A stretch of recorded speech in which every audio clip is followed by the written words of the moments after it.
Hello, Teacher Mark. My name is Lily, and my student number is S04414040. I'm a sophomore. The speech title is Elise Roy, When We Design for Disability, We All Benefit.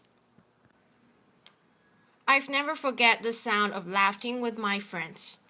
I'll never forget the sound of my mother's voice right before I fell asleep. And I'll never forget the comforting sound of water trickling down a stream. Imagine my fear, pure fear, when at the age of 10 I was told I was going to lose my hearing. And over the next 5 years, it progressed until I was classified as profoundly deaf. But I believe that losing my hearing was one of the greatest gifts I've ever received. You see, I get to experience the world in a unique way.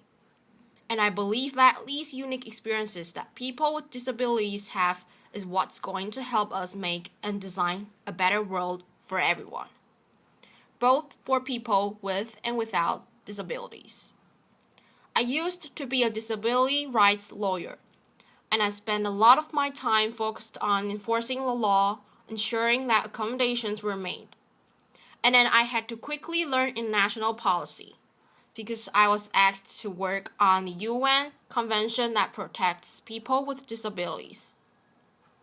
As the leader of the NGO there, I spent most of my energy trying to convince people about the capabilities of people with disabilities.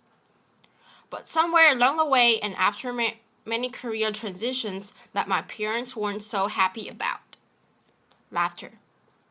I stumbled upon a solution that I believe may be an even more powerful tool to solve some of the world's greatest problems, disability or not. And that tool is called design thinking. Design thinking is a process for innovation and problem solving. There are 5 steps. The first is defining the problem and understanding its constraints. The second is observing people in real-life situations and empathizing with them.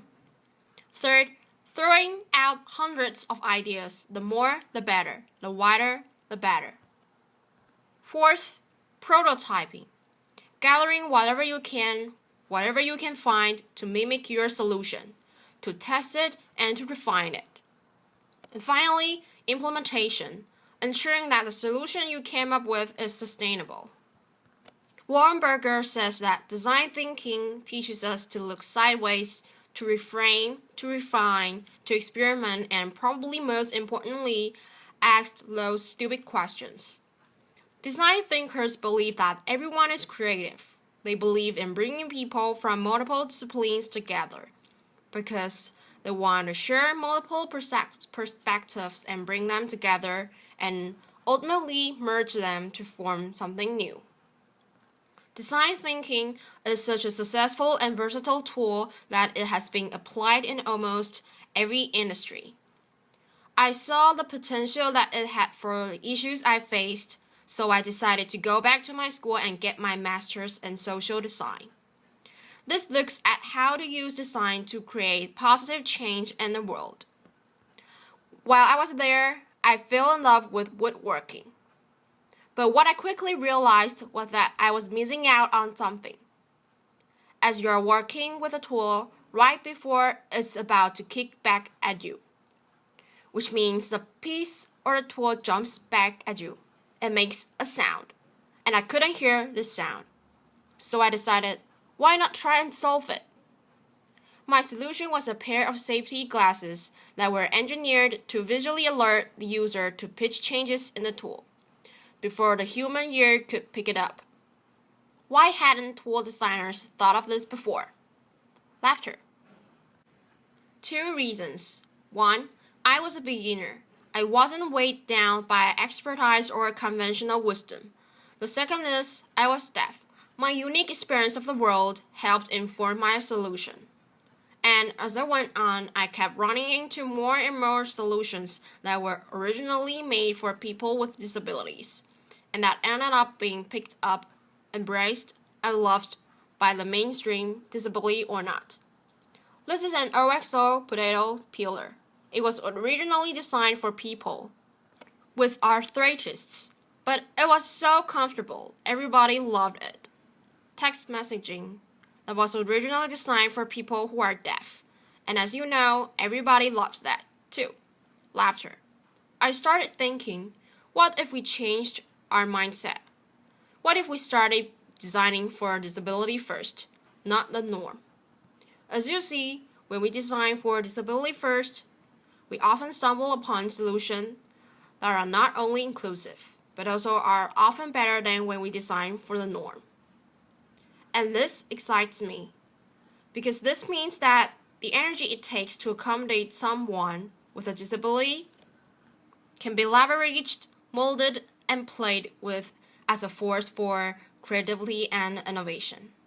This moves us from the mindset of trying to change the hearts and the deficiency mindset of tolerance to becoming an alchemist, the type of magician that this world so desperately needs to solve some of its greatest problems. Now, I also believe that people with disabilities have great potential to be designers within this design thinking process.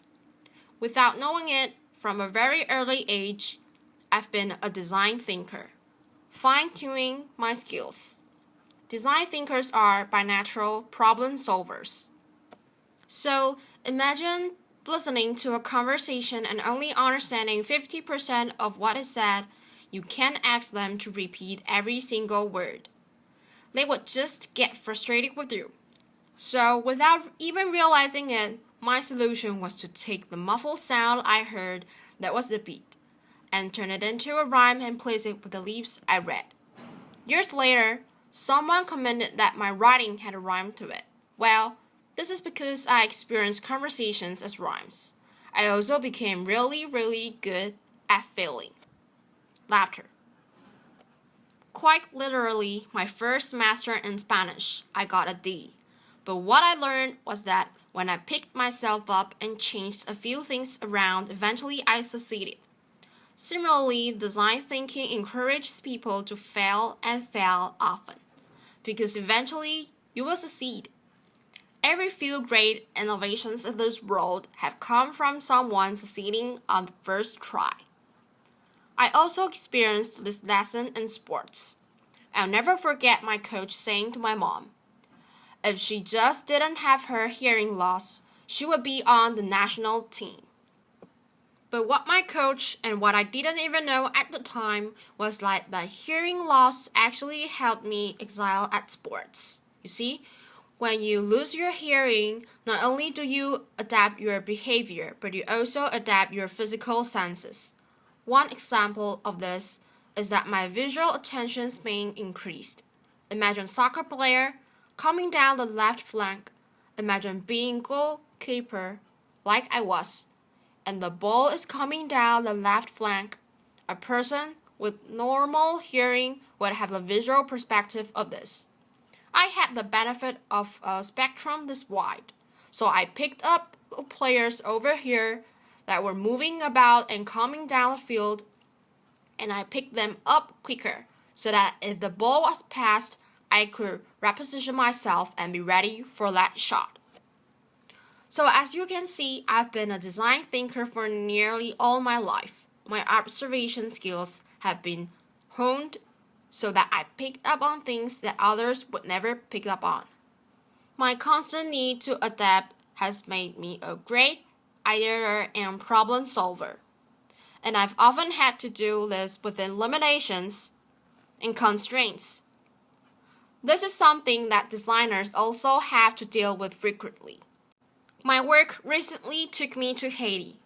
Design thinkers often seek out extreme situations because that often informs some of their best designs. And Haiti, it was like a perfect storm. I lived and worked with 300 deaf individuals that were relocated after the 2010 earthquake. But 5.5 years later, there still was no electricity. There still was no safe drinking water. There were still no job opportunities. There was still rampant crime, and it went unpunished. International aid organizations came one by one, but they came with predetermined solutions. They didn't come ready to observe and to adapt based on the community's needs. One organization gave them goats and chickens, but they didn't realize that there was so much hunger in that community that when the deaf went to sleep at night and couldn't hear, people broke into their yards and their homes and stole these chickens and goats, and eventually they were all gone. Now, if that organization had taken the time to observe deaf people, to observe the community, they would have realized their problem and perhaps they would have come up with a solution. Something like a solar light, lighting up a secure pen to put them in at night to ensure their safety. You don't have to be a design thinker to insert the ideas I've shared with you today. You are creative. You are a designer. Everyone is. Let people like me help you. Let people with disabilities help you look sideways, and in the process, solve some of the greatest problems. That's it. Thank you. Applause.